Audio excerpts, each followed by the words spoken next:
The do-it-yourself divorces usually start disguised as a friendly divorce. Many times, one person approaches the other and says, "Hey, this is not working. Why don't we split amicably? I'll take care of everything.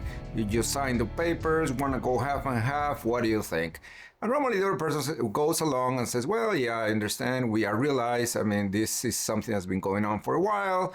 Let's just split. We'll go half and half on everything. That seems fair to me." And lo and behold, they show up to the court, they sign all the documents, turn in the documents. Turns out the document said something like the person that initiated the process is keeping everything and leaving the other person in the street. But the person comes back and says, "Hey, I trusted him or her. They said it was going to be half and half." Well, too late. You signed it, and it was approved by the judge. So there you go. We're trying to undo those deeds. It's going to be very difficult. So those are one of the risks, only one of the risks that do-it-yourself divorces can run into. There are many scenarios where things that we get to see regularly are not covered in a divorce that is not well thought out, that is not well planned. For example, restrictions on where a person, when the family or where the kids are going to live. Many times, once the divorce is completed, the judge signs the order, but if there's no restriction on where the kids can live. One parent that has the main custody, they may decide to take the kids away, move across the state, or go somewhere else in the country, even another country. And there's nothing that prevents them from moving somewhere else, unless we think of a restriction and say, in the order, my kids are only going to be living in this county or neighboring counties, which is more reasonable for everyone. It just makes sense from all perspectives. But if you don't think about that, that's one of the restrictions that are not going to show up in the divorce decree, and because of that, it's not going to be enforceable.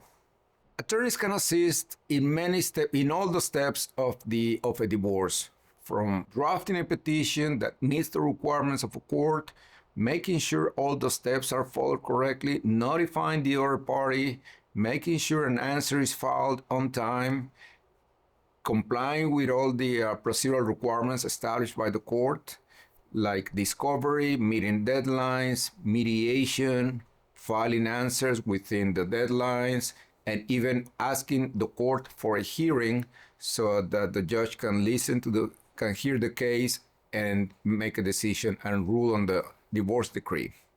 Some of the questions we get are, how can attorneys save the parties money on their divorce proceedings?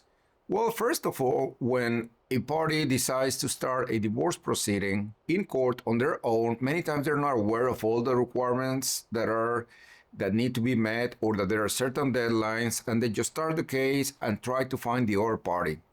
And when time goes by and the court finds out that they're not really prosecuting the case, they're not really pushing and working diligently to finish that case, the court is just going to dismiss the case for want of prosecution, which means you were not prosecuting this case diligently. Therefore, I'm dismissing your case. You have to start over again. Can you imagine how long it's going to take you again to start, regardless of the cost of the petition, also the time involved where the person is going to have to start it again.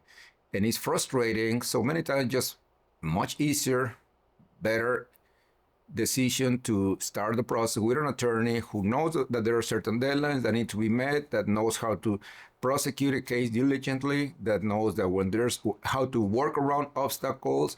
If the other party is avoiding service of process, we know there are options how to approach those situations so that the case does not get dismissed for want of prosecution. If you have any questions about do-it-yourself divorces, contact us at the Law Office of Mario Varela.